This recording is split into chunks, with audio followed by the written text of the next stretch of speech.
ሰላም ጤና ይስጥልን የኑሃሚን ድራማ ተከታታዮች እንዴት ናችሁ? ደህና ናችሁ ወይ?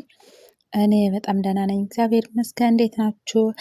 እንግዲህ ሲንባን ለመያዝ ፖሊሶቹ ከእነሊኩን ቤት በመምጣት እንግዲህ በር ላይ ቆመዋል ማለት ነው። በዚህ መሀል እንግዲህ ኤሚ ታያቸውና ድንገት እየተሯሯጠ ትመጣና ሲምባን ፍለጋ ፖሊሶቹ በር ላይ ናቸው ብላ ትነግራቸዋለች ማለት ነው። እንግዲህ ሲምባን እዚህ ላይ ይቅርታ አድርገውለትና ናሆም ቤት ደብቀውታል ማለት ነው።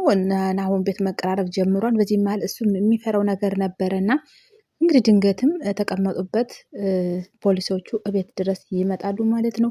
በዚህ መሀል እንግዲህ ሲምባን ወደ ውስጥ ግባ፣ በቃ ተደበቅ እያሉ ወደ ውስጥ መደበቅ ይጀምራሉ። እንግዲህ ፖሊሶቹም ወደ ቤት በመግባት ሰላም በማለት እንግዲህ ጥያቄያቸውን ይጀምራሉ ማለት ነው። እንግዲህ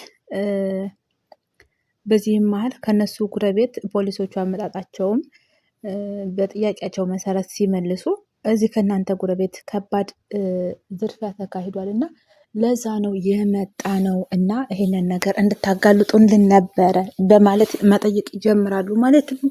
እንግዲህ ሁላቸውም ተደናግጠዋል። ምክንያቱም ሲምባ በጣም የሚፈልግ ሰው ስለሆነ ነው ማለት ነው። እዚህ ላይ ግን የምናየው የሊኩንን ደግነት ነው። የሊኩን ደግነት እንግዲህ ስንቶች በመጥፎ ተግባራቸው የሚታወቁትን ሰዎች ወደ ራሱ ያቀረበ በፍቅር ወደ ራሱ ያቀረበ ሰው ነው። እዚህ ላይ እንግዲህ የሊኩንን መልካምነት ነው የምናየው ማለት ነው። እንግዲህ በዚህ መሀል ናሆምም ስለሚሉት ተግባራት እኛ የምናውቀው ነገር የለም፣ እኛ ከማንም መንደር ሰዎች አይደለም፣ አናቅም። ሲቀጥል ደግሞ ስለ ጎረቤት ስለተፈጸመ ወንጀል እኛ ምን ተጠያቂ ነን ወይ? እኛ የሚመለከተን ነገር አይደለም በማለት እንግዲህ መመለስ ይጀምራሉ።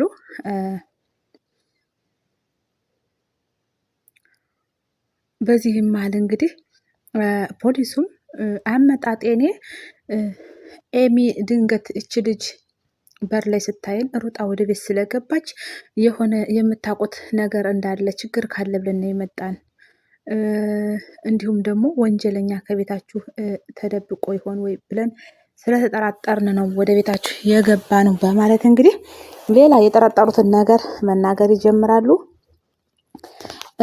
ናሆሜም እንግዲህ ከነሱ ቤት ምንም ወንጀለኛ እንደሌለና ምንም የሚመለከተን ነገር አይደለም በማለት እንግዲህ በቁጣ መግለጽ ይጀምራል ማለት ነው። ፖሊሱም እንግዲህ እሷ ራሷ ትናገር፣ ልጅቱ ለምንድን ነው እኔን ስታይ ሩጠሽ የገባሽው? ራስሽ ተናገሪ በማለት እንግዲህ ይጠይቃታል። አይሚም እንግዲህ እነሱን ስታይ ጥሩ ትዝታ እንደሌላትና ከዛ ውጭ ግን ሌላ የምታውቀው ነገር እንደሌለም ትናገራለች ማለት ነው። እንግዲህ ይህም ነገር ይሄ ንግግሩም እንግዲህ ምንድን ነው ይሄ ነገር? እኛን ስታይ ጥሩ ትዝታ አይደለሽ? ምን የምታውቂው ነገር አለ? ምን ተፈጥሯል? ምን አስታውሰሽ ነው? በማለት እንግዲህ መጠየቅ ይጀምራል። ሊኩንም እንግዲህ በጣም በመቆጣት እኛን በማይመለከተን ጉዳይ እንግዲህ ቤተሰቤን አታስጨንቅብኝ እባክህን፣ ከዚህ ነገር ቤተሰቤን አውጣልኝ በማለት እንግዲህ ፖሊሱን መናገር ይጀምራል ማለት ነው። እንግዲህ ናሆምም እንግዲህ እናንተ እኛን ጠርጥራችሁ ሌላ ነገር ብታስቡም ነገር ግን እኛ እናንተን ለማገዝ ኃላፊነት አለብንና እናንተን ማገዝ እንችላለንና ቤቱን መፈተሽ ትችላላችሁ፣ ቤታችን ፈትሹ በማለት ጥያቄውን ያቀርባል። እንግዲህ በዚህም መሀል እንግዲህ ሊኩን የመፈተሻ እዚህ ላይ እንግዲህ ናሆሜ ሲምባን አጋልጦ ለመስጠት የፈለገ ይመስላል ማለት ነው። ሊኩንም እንግዲህ የፍተሻ ወረቀት ወይም ደግሞ ፍቃድ ሳታመጣ ቤቴን መፈተሽ አትችልም፣ ይሄ የተከበረ የአባወራ ቤት ነው በማለት እንግዲህ በመቆጣት መመለስ ይጀምራል ማለት ነው። እንግዲህ ፖሊሱም እዚህ ላይ ሊኩንን ለብቻ ሊኩንን ማናገር እንደሚፈልግና ለብቻ እናውራን እናንተ በማለት ጥያቄውን ያቀርባል ማለት ነው። እንግዲህ ናሆሜም በማይመለከተን ጉዳይ ለምንድን ነው እንዲህ የምታስጨንቀን? ችግር የተፈጠረ ጎረቤት ጋር ከሆነ እኛ ምን የሚመለከተን ነገር አለ? በማለት እንግዲህ መጠየቅ ጀምራሉ። ፖሊሱም እንግዲህ ሊኩንን ና እኔ እናንተ እናውራ፣ እኔ አንተን ላውራ እፈልጋለሁ በማለት እንግዲህ ወደ ውጭ ወጣ ብሎ ይሄዳል ማለት ነው። በዚህ ማለት እንግዲህ ሊኩን እኔ እናናግረው እናንተ እዚህ ቆዩኝ በማለት ሊኩንም ተከታትሎት መሄድ ይጀምራል ማለት ነው።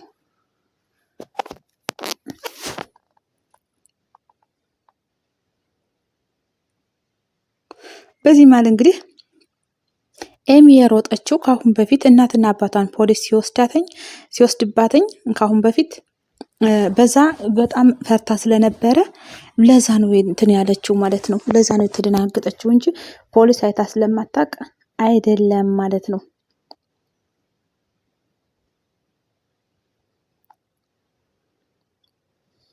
በዚህ ማለት እንግዲህ ናሆምም ሲምባን ይዘውት እንዳይሄዱ ተረጋጊ፣ ሲምባን ስለደበቅ ነው ይዘውት ይሄዳሉ፣ ለዛ እንፈራለን፣ ተረጋጊ በማለት እሷን ማረጋጋት ይጀምራል ማለት ነው።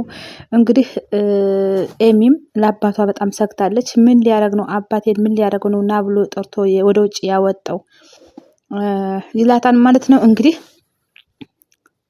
ኤሚም እንግዲህ እኔ ወንድሜ ፈርቻለሁኝ የሆነ ችግር እንዳይፈጠር እፈራለሁ በማለት ወንድሟን አቅፋ እንግዲህ ድንጋጤ እንዳለባት ምናምን እያስታወቀች ነው ማለት ነው። እዚህ ላይ እንግዲህ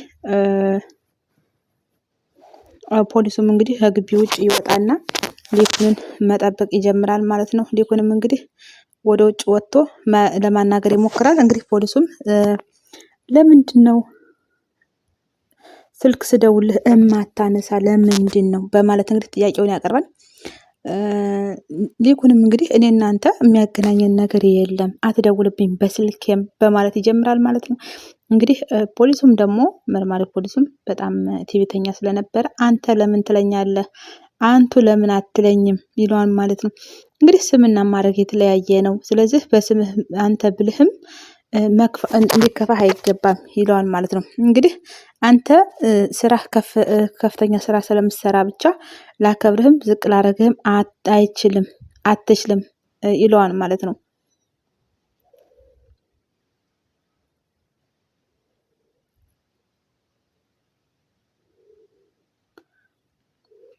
እንግዲህ በዚህ መሀል ሁለታቸው እንግዲህ ያልተግባቡበት ነገር አለ። ትንሽ ፖሊስም እንግዲህ ለምን አልተከበርኩም ብሎ ማንገራገር ይጀምራል።